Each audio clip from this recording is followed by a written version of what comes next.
Halo, hari ini aku akan menjelaskan tentang profil dari Andi Muhammad Sumpo, di mana Andi Muhammad Sumpo itu lebih dikenal dengan Panglima Jogja Besi, merupakan salah satu tokoh legendaris dan panglima perang andalan pada masa pemerintahan Sultan Indragiri keempat, yaitu Narasingha II.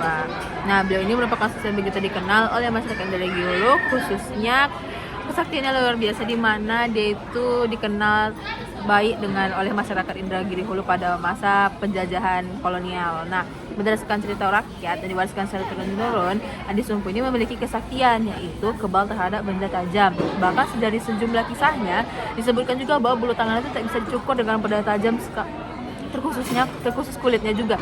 Karena akan kemampuan itu, banyak masyarakat di masa itu menjuluki dia sebagai Panglima Jogja Besi, yang menggambarkan sosoknya yang sekuat besi dan tidak bisa dilukai oleh senjata apapun. Nah, selanjutnya kita akan membahas tentang kepemimpinan dan perjuangan melawan Portugis, di mana Panglima Andi Sumpo Muhammad itu dikenal sebagai panglima perang andalan yang memimpin pasukan Kesultanan Indragiri dalam perang besar melawan Portugis di kota Malaka. Nah, latar belakang peperangan ini itu juga awalnya dari hubungan erat antara Kerajaan Indragiri dan Kesultanan Malaka yang disebabkan oleh Raja Kecik Mambang atau Raja Menang I, pendiri Raja Indragiri, yang merupakan putra mahkota dari Kerajaan Malaka. Nah, ketika Kerajaan Malaka ini diserang dan diduduki oleh Portugis, Sultan Narasingha II itu mengirimkan pasukan di bawah komando Panglima Jogja Besi untuk membantu merebut kembali kota tersebut. Perang melawan Portugis ini dipimpin oleh Jenderal Frederico Marlock.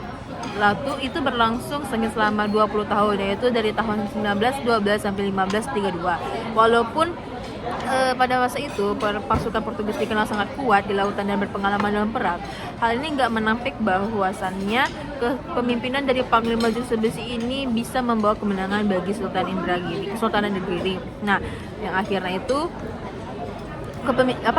peperangan yang dibawa oleh Panglima Jogja Besi ini berhasil menaklukkan Jenderal Frederico Marlock dan membawanya kembali sebagai tawanan ke Indragiri, serta memperkuat kehormatan kerajaan di mata dunia Melayu. Nah, sekarang kita masuk nih ke misteri panjangnya makam Panglima Jogja Besi ini, di mana diketahui kalau makamnya itu memiliki panjang sebesar 12 meter. Nah, ini tuh menjadi populer di kalangan masyarakat yang menganggap kalau si Panglima Jogja Besi ini memiliki tubuh yang sangat panjang dan hampir mungkin 12 meter. Nah, makamnya ini terletak di kompleks pemakaman Raja Indragiri, Desa Kota Lama, Kecamatan Rengat Barat. Dan itu sangat ini masih menjadi situs bersejarah yang menyimpan kisah mistis sekaligus nilai budaya tinggi.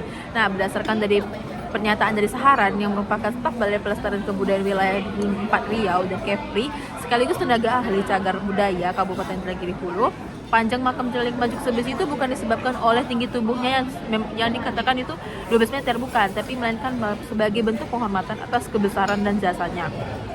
Nah, Saharan itu juga menegaskan bahwa secara logis tidak ada manusia di masa kerajaan yang memiliki postur tubuh setinggi 12 meter. Nah, melalui bukti arkeologis ini, seperti ukuran pintu istana, rumah, ini didukung oleh ukuran pintu istana, rumah, dan bangunan kuno lainnya yang tidak ada itu yang melebihi dari 12 meter. Hal ini secara langsung mematahkan pendapat masyarakat pada saat itu yang menyebutkan kalau si Panglima Jogja Besi ini memiliki tinggi sepanjang 12 meter. Nah, karena itu nggak akan mungkin terjadi. Sekaligus panjang tersebut juga diyakini sebagai simbol penghargaan tertinggi pada sang panglima atas keberanian dan kesaktian dalam melindungi kerajaan.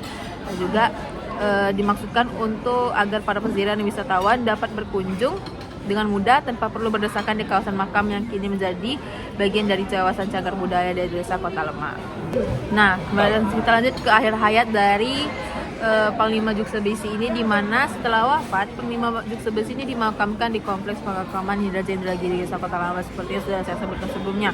Dan masyarakat sempat meyakini dengan adanya misteri soal makamnya yang berukuran 12 meter tadi, beberapa masyarakat setempat meyakini bahwa tubuhnya itu memiliki tinggi mencapai 35 meter sehingga dimakamkan harus dilipat menjadi 3 bagian.